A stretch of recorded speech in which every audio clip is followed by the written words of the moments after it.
राजेंद्र जी जय प्रकाश जी सूरज चांद हो गए हो। सुर के साधक रहे भिखारी गीत महेंद्र गए हो।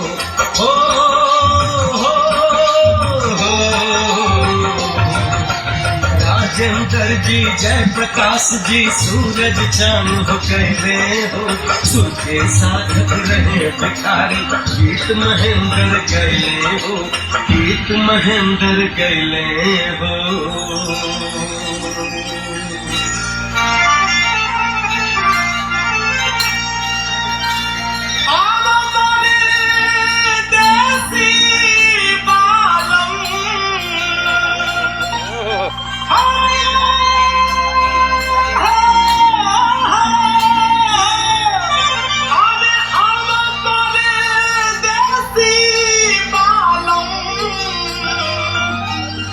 लागे नाही मनावा बीतल जाला सावनवा। जय कुमारे गुरुआ पवनवा बीतल जाला सावनवा। जय कुमारे गुरुआ पवनवा बीतल जाला सावनवा।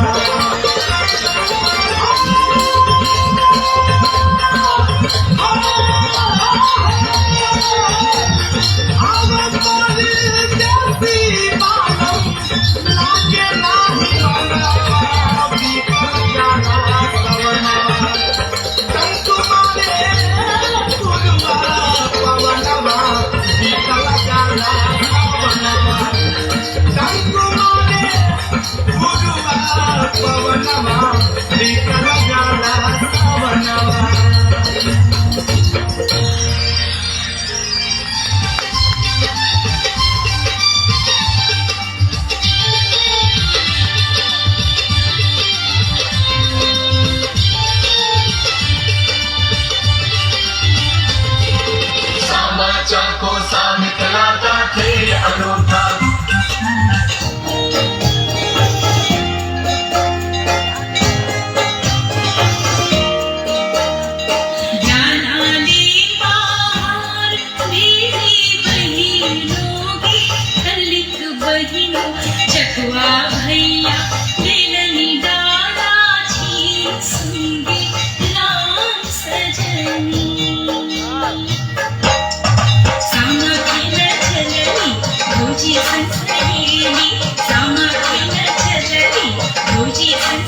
है सती बेहुला की पुकार है, महका महका सोंधी माटी का बिहार है। अंग देश में सती बेहुला की पुकार है, महका महका सोंधी माटी का बिहार है, महका महका सोंधी माटी का बिहार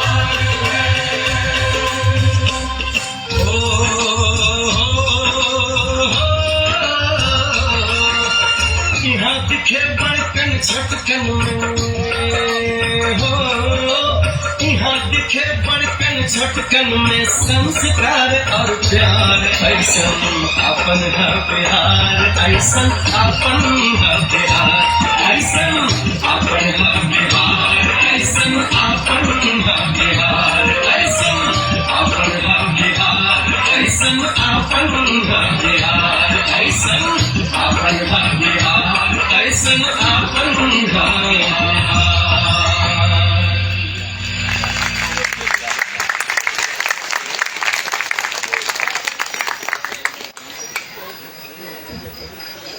दिल को छूने वाला हृदय को सर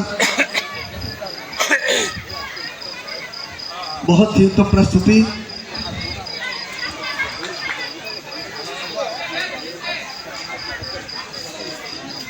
नीतीश जी से आग्रह कि आप रुके, सर को सी ऑफ करने के बाद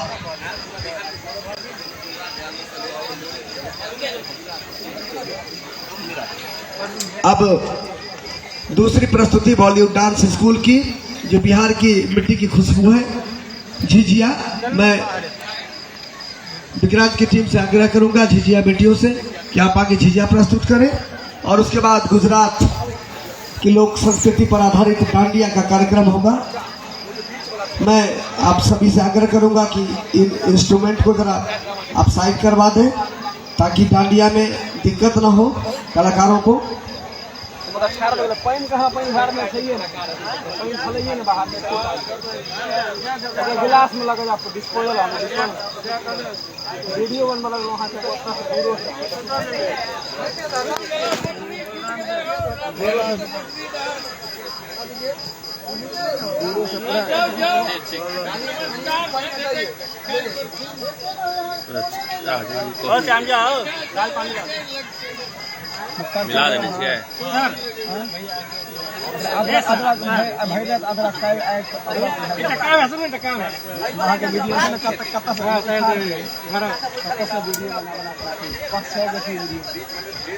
देने से वहाँ के वीडियो में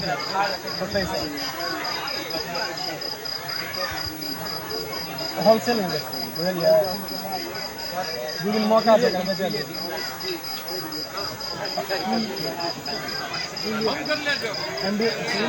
एमडी मुख्तार जी है, रोजगार के युवा मोर्चा के प्रखंड अध्यक्ष हैं एमडी मुख्तार जी, खोल दिया अपन गाँव है 79 घर छोड़ के के घर से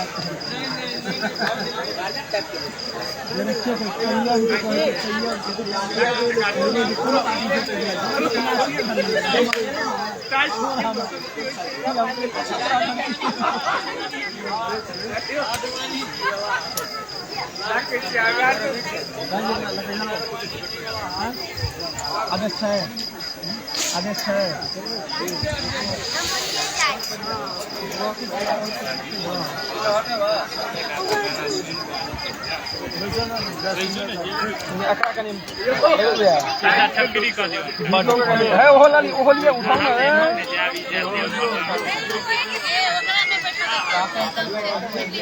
खारो वहाँ तो खारो भाई से बस सुई आ जाओ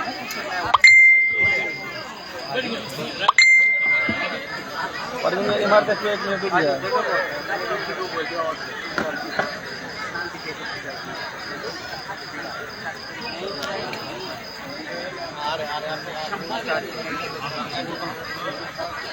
आगे की रो में कोई नहीं बैठेंगे, आगे का रो बिल्कुल खाली रखेंगे, हमारे अधिकारीगण बैठेंगे।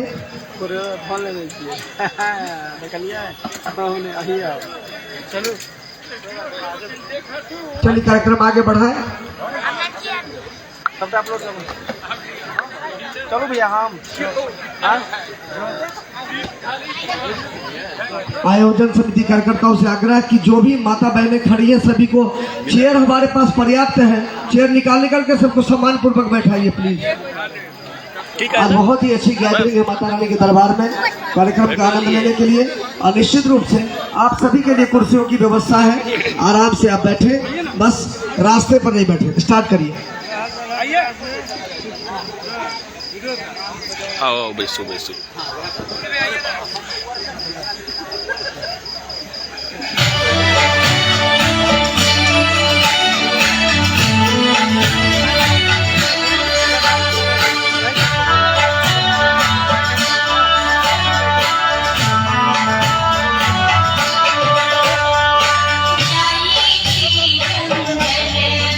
मैया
बहुत ही उत्तम प्रस्तुति बॉलीवुड डांस स्कूल मधुबनी से विक्रांत कुमार के नेतृत्व में आई हुई टीम के माध्यम से।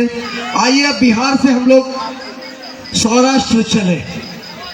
सौराष्ट्र मतलब गुजरात, और गुजरात की लोक संस्कृति जिस डांडिया के नाम से पूरे देश और दुनिया में मशहूर है, हिंदुस्तान से लेकर अमेरिका तक, उस डांडिया नृत्य को लेकर राजभा जाला राजशक्ति रास मंडल जामनगर से ये टीम आई है। ये डांडिया की बहुत ही उत्तम प्रस्तुति होगी जिसे हमारी बहन बेटियां भी सीखने का प्रयास करती हैं। मैं आपसे आग्रह करूंगा कि आप आए और बहुत शांतिपूर्वक देखिएगा और तालियों की गड़गड़ाहट से हौसला अफजाई जरूर कीजिएगा। कलाकार को सिर्फ और सिर्फ तालियां चाहिए।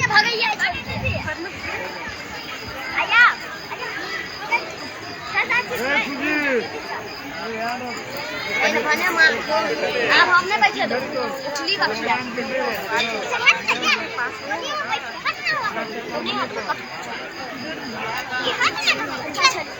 जो छोटी भी लो जो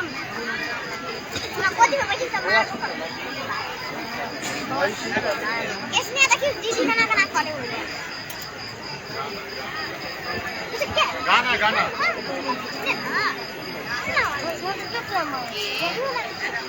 असम से भी टीम आ गई है जिसका कार्यक्रम कल होगा, और सिक्किम से भी टीम आएगी उसका भी कार्यक्रम होगा।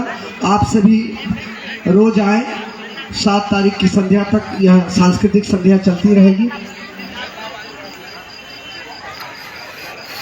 मैं सौम्या मिश्रा के म्यूजिशियन से आग्रह करूंगा कि आप जरा अपने सिस्टम को साइड कर दें, इसलिए कि ये जो कलाकार मूव करते हैं ना वो बड़ा रिदमिक ऑर्डर में होता है, उन्हें मूवमेंट में दिक्कत होगी। इसलिए थोड़ा सा आप प्लीज़ आप सामान को बिल्कुल साइड कर दीजिए, और फिर जब आपकी बारी आएगी तो 5-7 मिनट 10 मिनट लगेंगे, आप फिर अपने इंस्ट्रूमेंट को टाइट कर लीजिएगा प्लीज़।